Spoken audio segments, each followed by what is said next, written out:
Quels sont les symptômes de la peur de la pauvreté? L'indifférence. Elle s'exprime généralement par un manque d'ambition, une volonté de tolérer la pauvreté et l'acceptation de toutes les compensations que la vie peut offrir, sans protester. Elle se traduit également par une paresse mentale et physique, un manque d'initiative, d'imagination, d'enthousiasme et de maîtrise de soi. L'indécision. L'habitude de laisser les autres réfléchir pour soi. Rester assis entre deux chaises plutôt que de faire un choix. Le doute, généralement exprimé sous forme de prétexte et d'excuses destinées à dissimuler, expliquer ou excuser vos échecs. Il s'exprime parfois sous forme d'envie, de jalousie à l'égard de ceux qui réussissent ou de critiques.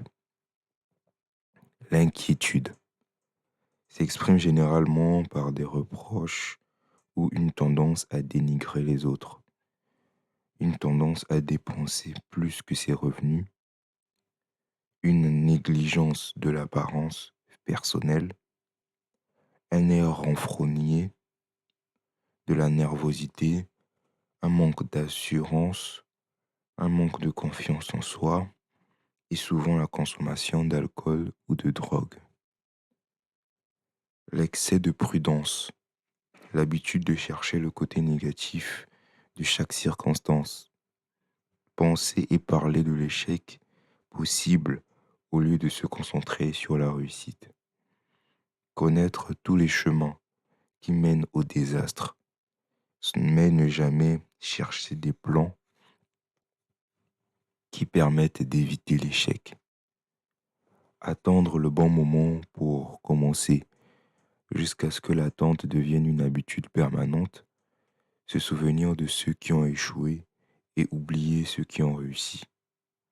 Voir le trou dans le beignet, mais négliger le beignet lui-même. La procrastination, l'habitude de remettre au lendemain ce qui aurait dû être fait l'année dernière. Passer plus de temps à trouver des excuses qu'il n'en faudrait pour effectuer le travail. Ce symptôme est étroitement lié à l'excès de prudence, au doute et à l'inquiétude. Refus d'accepter les responsabilités. Volonté de faire des compromis plutôt que de se battre. Faire des compromis avec des difficultés au lieu de les exploiter et de s'en sortir comme des tremplins pour progresser. Négocier avec la vie pour un sou au lieu d'exiger la prospérité, l'opulence, la richesse, le contentement et le bonheur. Prévoir ce qu'il faut faire en cas d'échec au lieu de brûler tous les ponts et de rendre la retraite impossible. Faire montre d'absence totale de confiance en soi, de détermination, de maîtrise de soi, d'initiative, d'enthousiasme, de détermination, d'ambition, de prévoyance et de capacité de raisonnement. S'attendre à la pauvreté au lieu d'exiger la richesse.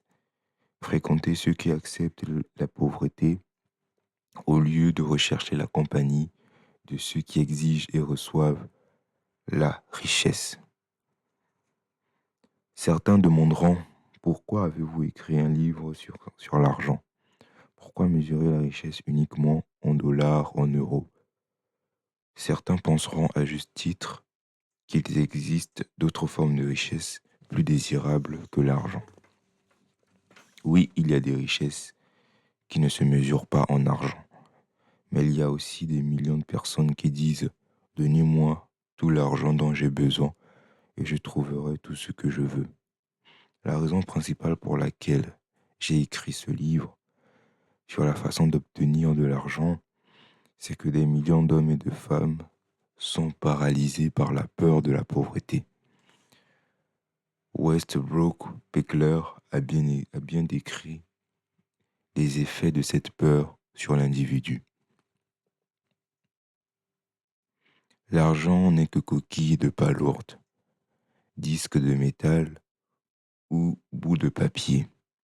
Et il y a des trésors du cœur et de l'âme que l'argent ne peut pas acheter, mais la plupart des gens, étant à court d'argent, sont incapables de garder cela à l'esprit et de soutenir leur esprit. Lorsqu'un homme est à la rue, incapable de trouver le moindre emploi, il se passe quelque chose dans son esprit que l'on peut observer dans l'affaiblissement de ses épaules, la forme de son drapeau, sa démarche et son regard.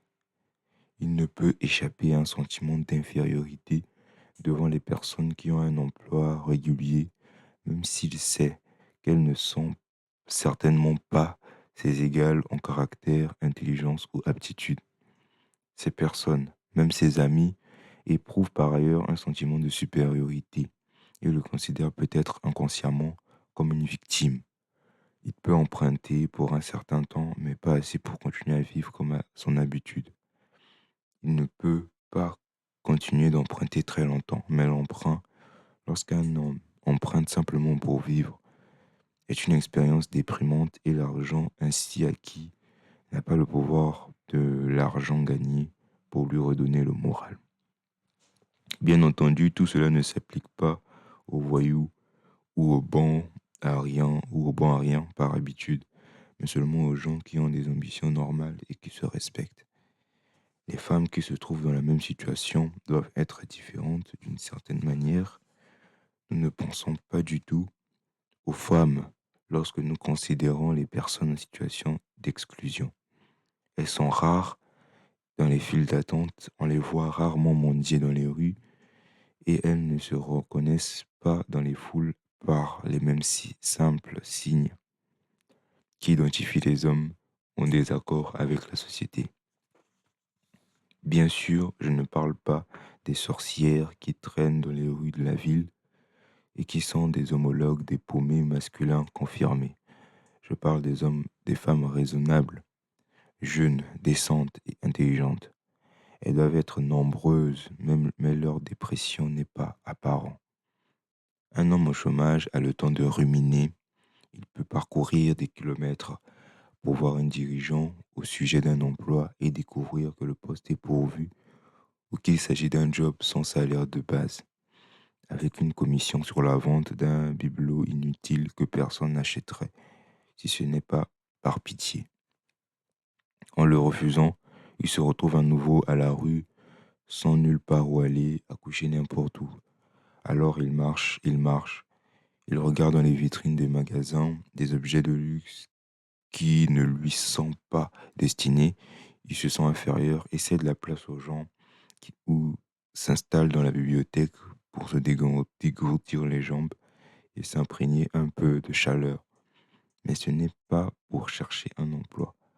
Alors il se remet en route. Il ne le sait peut-être pas, mais son absence de but le trahirait même si les lignes de sa figure ne le relèveraient pas. Il a beau bien être habillé avec des vêtements qui lui restent de l'époque où il avait un emploi stable, ses costumes ne peuvent pas dissimuler l'affaiblissement. Il voit des milliers d'autres personnes, des comptables, des employés de bureau, des chimistes ou des ouvriers occupés à leur travail, et il les envie du tréfonds de son âme. Ils ont leur indépendance, leur respect de soi et leur virilité, et il n'arrive pas à se convaincre qu'il est lui aussi un homme bon, bien qu'on en discute, et qu'il arrive à un verdict favorable heure après heure. C'est l'argent qui fait la différence. Avec un peu plus d'argent, il redeviendrait